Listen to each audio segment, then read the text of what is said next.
Who is Charybdis? Charybdis is the child of Gaea and Poseidon. She was originally born a nymph who served her father, but because she displeased Zeus, she was cursed and became a much feared sea monster residing in the Strait of Messina. Origin. Originally, as a nymph, Charybdis was charged with the task of flooding dry land in the name of her father's kingdom. As such, she is credited with being responsible for the ebb and flow of the daily tides throughout the world. This all changed, however, when she managed to attract the attention and the ire of the mighty Zeus. History. There are two different versions of the story that explains how Charybdis came to be cursed by Zeus, though both have the same end result. In the first, Charybdis became overzealous in her duties to her father Poseidon, and began flooding too much land. As a result, Zeus trapped and transformed her, forcing her to live at the Strait of Messina on the side closest to Italy. In the second account, she was stealing and eating sheep belonging to Heracles, which he in turn had stolen from Geryon in his 10th labor. The fact that Charybdis had stolen what Heracles had rightfully kidnapped enraged Zeus, and he punished her as a result. Regardless of which tale you choose to believe, the punishment Charybdis received from Zeus was the same. He transformed and imprisoned her at the Strait of Messina. Trapped either in a cave or under the rock on which a huge fig tree grew, she was allowed to continue her duties, but only 3 times daily for ebb, and 3 times daily for flow. Because of this action being centrally located, a huge whirlpool was formed in the strait, creating a danger to any who would attempt to pass.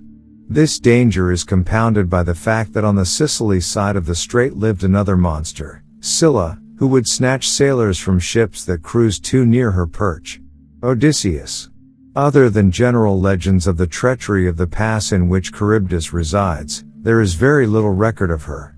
There is one notable exception, however, and that is in the story of the fantastic journeys of Odysseus. Odysseus knew of the dangers presented by Charybdis and Scylla, and asked counsel of Circe for a way to safely pass between them.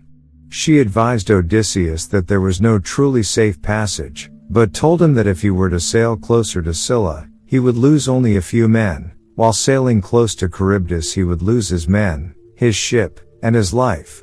Odysseus begrudgingly did as advised, and lost 6 men from his crew. On his journey back, after all of his crew and most of his ship had been exhausted, Odysseus encountered Charybdis yet again.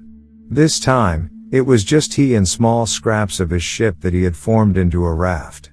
When he encountered Charybdis this time, she was sucking the seas downward. Odysseus survived this by clinging to a limb of the fig tree on her rock. The raft, however, was drawn down into her abyss. Odysseus clung to the tree for hours, waiting for Charybdis to relent the water, and hopefully the raft, when she expelled the ocean. This was the case, and much to Odysseus' relief, the raft was intact. He recovered it, and quickly paddled away using his hands before Charybdis could suck the raft, his body, and his life into the depths of Poseidon's sea. Current influence. The whirlpool that is the physical representation of Charybdis is now known as Galafalo, or Garofalo. She is still credited with being in control of the daily tidal influences. She, along with Scylla, is also used in a colloquial phrase to represent being trapped between 2 equally unpalatable choices, caught between Scylla and Charybdis.